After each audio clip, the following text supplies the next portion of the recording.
One family sees their name on a deed and feels completely secure. Another person spends millions of dollars making sure their name never appears there at all. Both believe they're protecting their future. One of them is protecting something very different. Picture the first family. Maybe you know them. Maybe you've been them. They saved for years, skipped vacations, drove older cars, made the slow, patient climb that most people make when they decide to do things right. And then one afternoon, a Tuesday maybe, they walked out of a title company with a set of keys and their names on a deed. Their names on the deed. That moment meant everything, not just the house. What the house represented: security, proof, a place in the world that said, we made it. Now here's what no one tells you about that moment. Somewhere else in the country, on that same Tuesday afternoon, a wealthy investor was closing on a property worth 50 times more. And when the ownership records were filed, the public ones, the ones anyone can search, that investor's name appeared nowhere. Not because anything illegal happened, not because of some offshore arrangement, but because that investor had learned something that most people never get taught. Something about the difference between owning things and actually protecting them. 1. The dream that gets built into us. Ownership has always meant something in America. There's a reason the word homeowner carries weight that renter simply doesn't. We absorbed this from somewhere deep in our cultural memory. The idea that land is permanence, that property is freedom, that what you own defines what you've built. For most of American history, that wasn't wrong. Owning a home meant you couldn't be easily displaced. It meant your labor had been converted into something real, something that could be passed down. And for millions of families, that's still exactly true. But here's what quietly changes when wealth grows large enough. The question shifts. It moves from how do I own something to how do I protect everything I've spent years building? And those are not the same question at all. 2. What ownership actually means legally. Most of us grow up treating ownership and control as the same thing. If it's yours, you control it. Simple. But they're not always the same. Think about it this way. When you rent a car, you have complete control over it for that week. You decide where it goes. You're responsible for what happens to it. And yet you own none of it. Flip that around. Imagine a person who controls a company through a trust. Their name isn't on the asset directly. A legal entity holds it. But they still decide what happens with it. They still benefit. They still have full authority over its future. Ownership sits in one place. Control sits somewhere else. That small difference changes everything when the numbers get large enough. But here's the thing. The structures themselves, the LLCs, the trusts, they're not actually the point. The reason behind them is. And that reason almost never starts where most people assume it does. It doesn't start with lawyers. It starts with a death. And once you see that pattern, you'll notice it everywhere. 3. Margaret. Imagine someone like Margaret. Margaret wasn't particularly wealthy. She was disciplined. Over 30 years, she built a modest real estate portfolio. A duplex in her hometown, a small apartment building 2 towns over, a few single-family rentals she picked up during downturns when prices were soft. Nothing flashy, just 30 years of patience and reinvestment. When Margaret died, everything she owned went through probate. That process, in a scenario like this, could easily stretch beyond a year, sometimes much longer. Legal fees consumed a significant portion of the estate. Her 3 children disagreed about what to keep and what to sell. 2 properties were liquidated just to cover the costs of the proceedings. A third was sold because one of the children needed their share immediately and couldn't wait.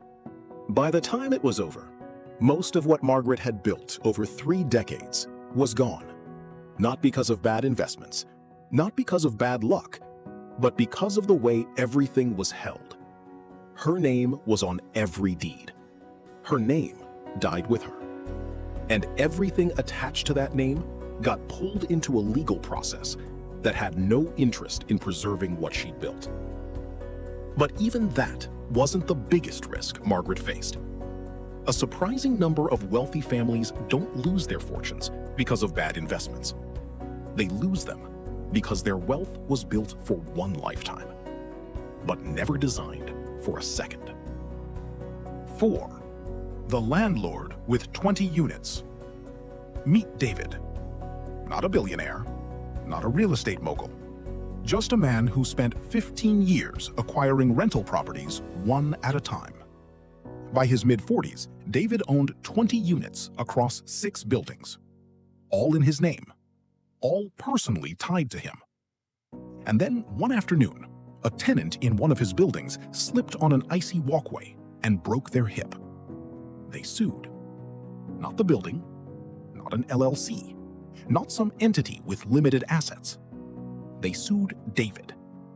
His personal savings, his other properties, his retirement accounts, everything attached to his name was technically in play. Depending on the state, the insurance coverage, and the structure around each property, the outcome could vary, but the exposure was real, and it was personal. David won the case eventually, but the legal costs alone were devastating.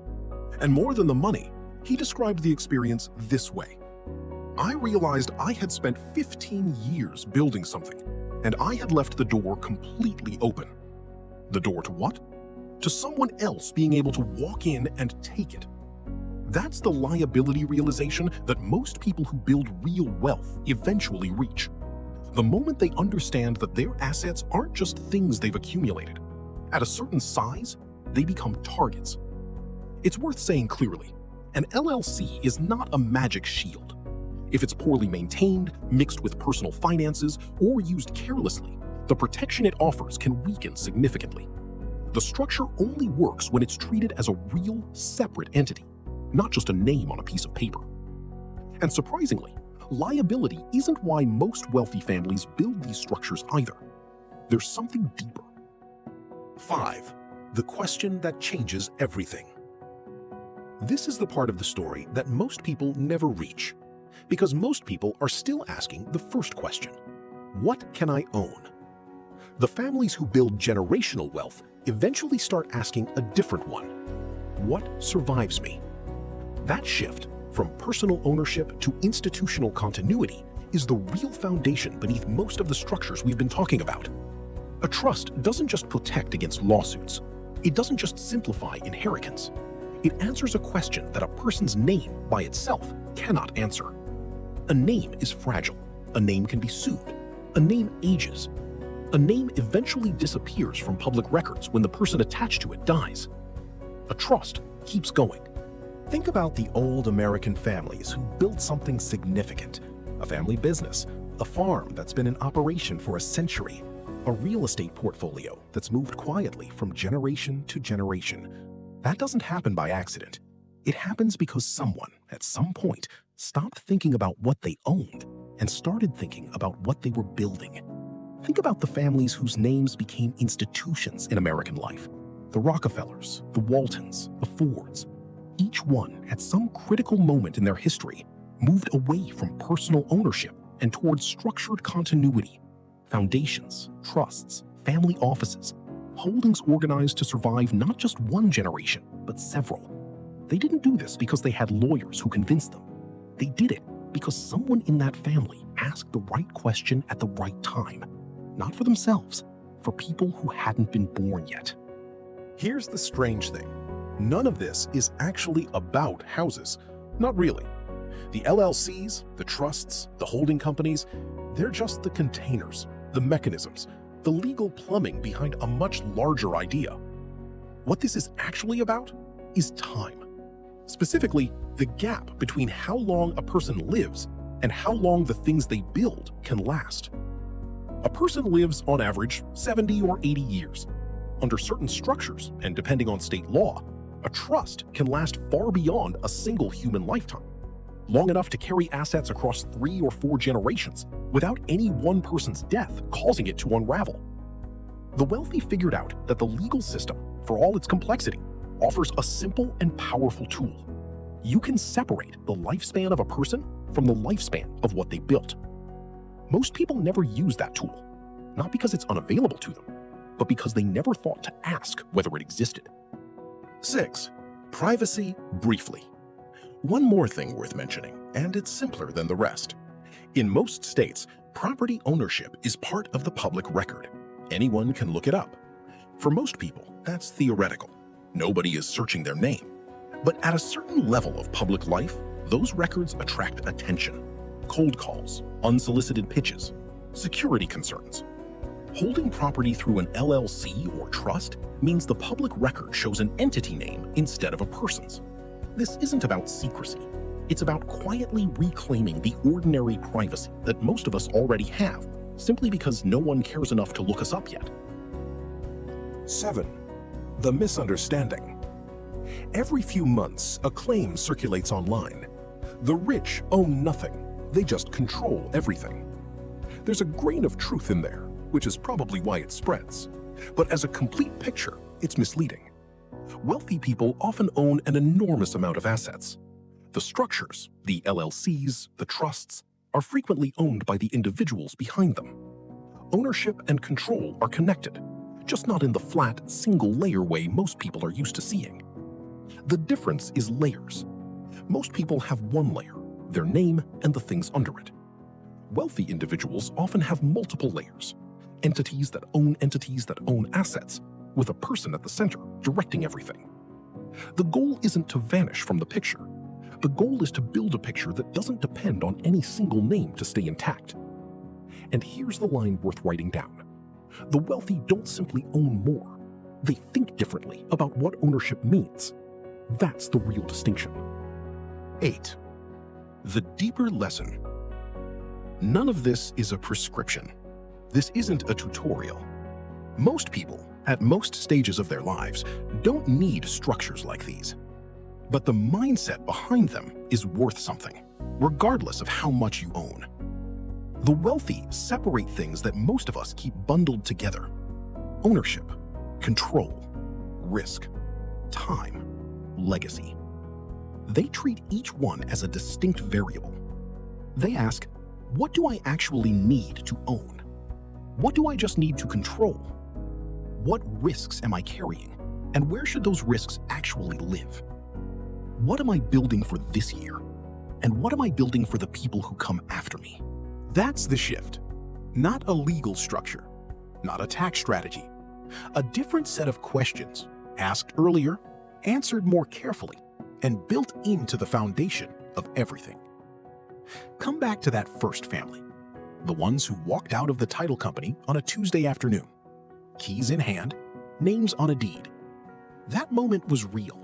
That pride was earned. What they built, a home, a foundation, a sense of permanence, is genuinely valuable. Nothing in this video changes that. But hold both images together for a moment. One family spent years trying to put their name on something: a house, a company, a deed, a title. Another person spent years making sure the things they built would outlast their name entirely. Most people spend their whole lives on the first question: what belongs to me? But eventually, and it's different for everyone, some people begin asking something else.